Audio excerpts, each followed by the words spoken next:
अच्छा, ये क्वेश्चन देखो, कह रहा है कि spherical cavity is formed from a solid sphere by removing mass from it, the resultant configuration is shown. Okay, the find out the moment of inertia of this configuration about an axis passing to the center of the solid, mass m, radius r and circle. क्या है, तो काफ़ी सरल question है. आपको moment of inertia for a solid sphere कितना पता है? For a solid sphere of radius R क्या हो जाता है? 2/5 m r². ठीक है, तो अगर इसका m मास है, एक कंप्लीट सॉलिड स्फीयर, ये कैसे करेंगे? दिस इज इक्विवेलेंट टू एक सॉलिड स्फीयर लो जिसका m मास है, प्लस एक नेगेटिव मास का स्फीयर ले लो, ये m mass and radius r, and same आप r/2 का एक नेगेटिव मास का ले लोगे. क्या ले लोगे? नेगेटिव मास का. और फिर ये एक वर्चुअल कॉन्सेप्ट है, नेगेटिव मास एग्जिस्ट नहीं करता, बट ये आप सिर्फ और सिर्फ आंसर निकालने के लिए ये कर रहे हैं. नेगेटिव मास एग्जिस्ट नहीं करते, वर्चुअल कॉन्सेप्ट है आंसर निकालने के लिए. कैविटी के कोई भी क्वेश्चन, चाहे वो ग्रेविटेशन में आए, इलेक्ट्रोस्टैटिक्स में आए, रोटेशनल मोशन में आए, कहीं पे भी आपको कैविटी वाला क्वेश्चन आता है तो आप नेगेटिव मास वाला कॉन्सेप्ट या फिर नेगेटिव चार्ज वाला कॉन्सेप्ट आप लेकर आते हो. तो वही चीज़ यहाँ पे कर रहे हैं, नेगेटिव मास का कॉन्सेप्ट लेकर आएंगे हम लोग. ये r/2 और एक -m' का मास उठा के, मैं अगर इसके एकदम जहाँ पे ये लोकेशन आपको कैविटी क्रिएट करना है वहाँ पे अगर मैं इस मास के बॉडी पे रख दूँ तो मेरा कैविटी क्रिएट हो जाएगा. अर्थात ये है मेरा, कि मानो कि ये मेरा कंप्लीट मास एक है. ओके, थोड़ा सा बेटर बना देते हैं. ये मानो कि मेरा स्फीयर है, ठीक है, और इस पे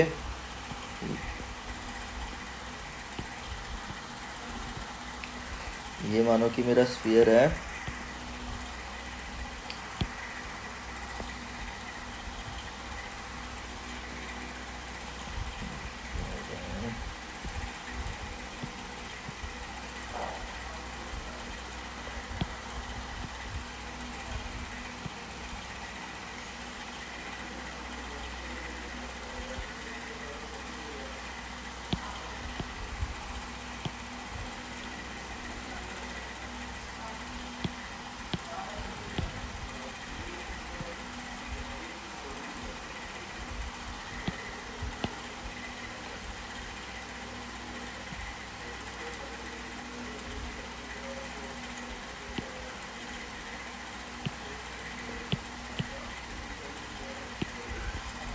अब यहाँ पे ये मास m का, रेडियस r का, ये रेडियस r है इसका, मास m रेडियस r का स्फीयर आपने ले लिया.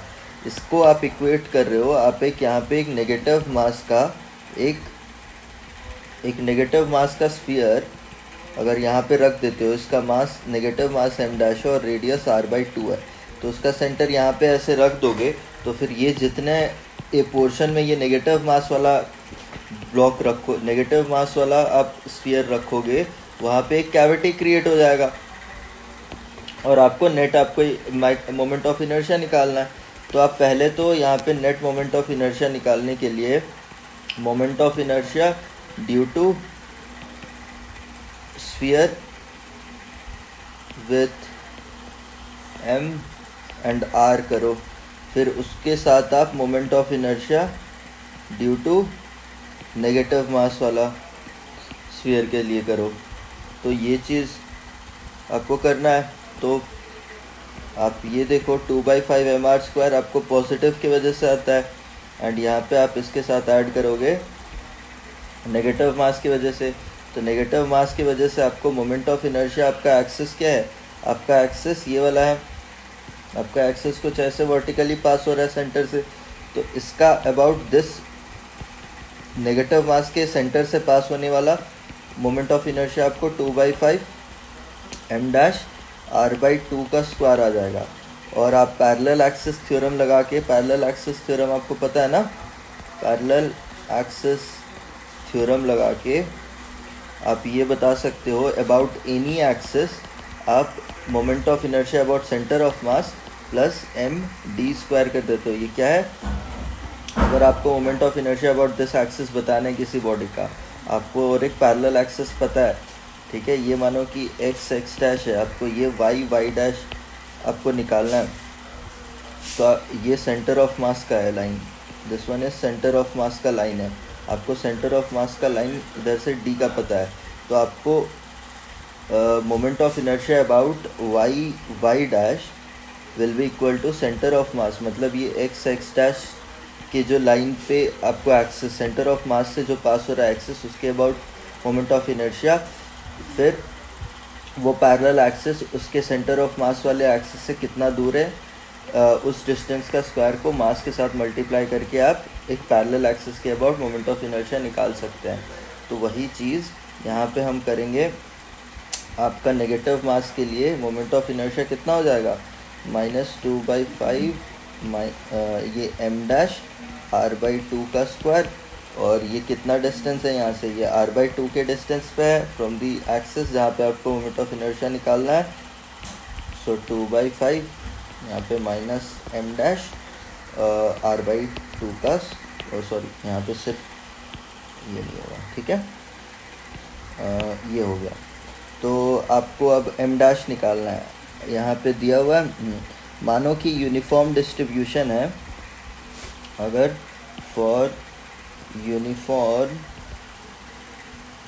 मास डिस्ट्रीब्यूशन आप क्या कह सकते हो, डेंसिटी सेम रहेगा, density of mass and negative mass will remain same. तो इस वजह से हम लोग को m डैश पता चल जाएगा, जैसे कि डेंसिटी क्या हो जाएगा बड़े वाले के लिए 4/3 पाई r³। सो m डैश आप पता कर सकते हो विल बी डेंसिटी ऑफ उसका वॉल्यूम, क्योंकि डेंसिटी दोनों सेम है, 4/3 पाई r/2³। तो ये जब आप करोगे तो आपको मिल जाएगा ये m/8 है, m डैश बराबर है m/8 के। तो आप यही चीज़ को उसके वैल्यू में सब्सटीट्यूट करो मोमेंट ऑफ इनर्शिया पे, आपको मिल जाएगा 2/5 mr² plus 2/5 minus m/8 r/2 का square plus minus m/8 r/2 का स्क्वायर।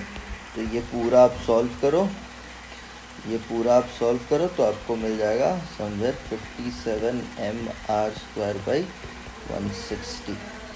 ये आंसर है, राइट। इसका स्टैंडर्ड क्वेश्चन है, इसीलिए याद रखा जा सकता है। क्लियर है ना ये बात, कैसे करना है, बहुत ही सिंपल है, स्टैंडर्ड क्वेश्चन है। आपको ऐसी नेगेटिव मास वाला, कैविटी वाला कभी भी होगा तो नेगेटिव मास वाला डिस्ट्रीब्यूशन के साथ आप क्वेश्चन सॉल्व कर सकते हो आराम से। Alright, thank you.